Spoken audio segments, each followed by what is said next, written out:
किए ना मोक्षर कारक ग्रह केतु आम समस्त कहवा जे केतु जदि अच्छी कौन समस्त को कौन आपण को मोक्ष मिल जीव ना तो एठी कौन होची ना शुभ ग्रह थिले एई भाव रे शुभ ग्रह जदि थिबो ताहले बहुत भलो कौन एठी शुभ ग्रह थिले बहुत भलो शुभ ग्रह कहले आमे काहाकु काहाकु बुझे ना आपणकर शुभ ग्रह कहले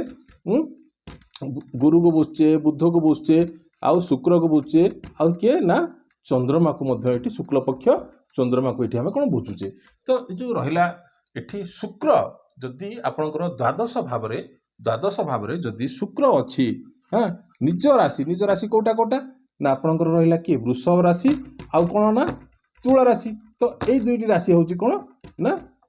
शुक्रर निज राशि आ शुक्र केउ राशि रे उच्च ना मीन राशि रे उच्च राशि कोटा ना मीन राशि जदि शुक्र एई राशि रे अछि एई अंक लिखाई छि वृषर जदि 2 लिखाई छि किंबा आपनकर 7 अंक लिखाई छि किंबा आपनकर कोन द्वादश माने 12 लिखाई छि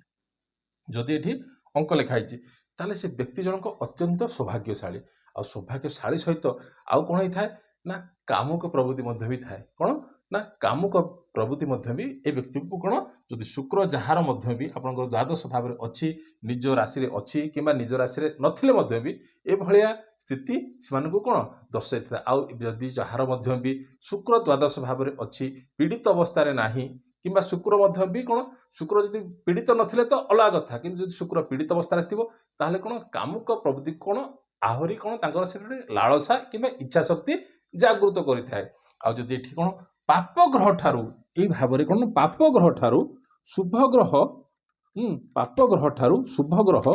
एठी भल फल दे थाए शुभ ग्रह एठी थिले बहुत कोन भल फल दे थाए आ जदि एठी मध्य खाली गोटे जेमति कि मुद्रार दुईटी पार्श्व थाए जेमति कि तार गोटे मेरिट्स थाए आ कोन थाए ना डिमेरिट्स थाए सही परि एई भाव सब भावर कुंडलीर सब भाव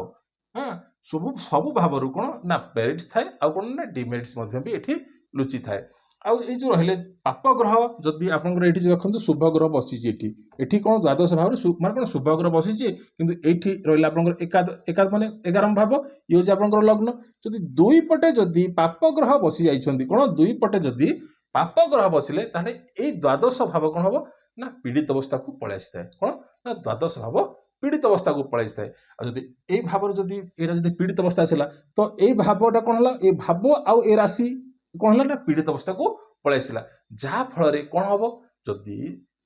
द्वादश भाव पाप कर्तरी थी या आम कहूँ ना कौन ना पाप कर्तरी कथा कहले कौन माने जो ठीक जो द्वादश भाव यहाँ तार दुई पटे कौन जदि पाप ग्रह बसिले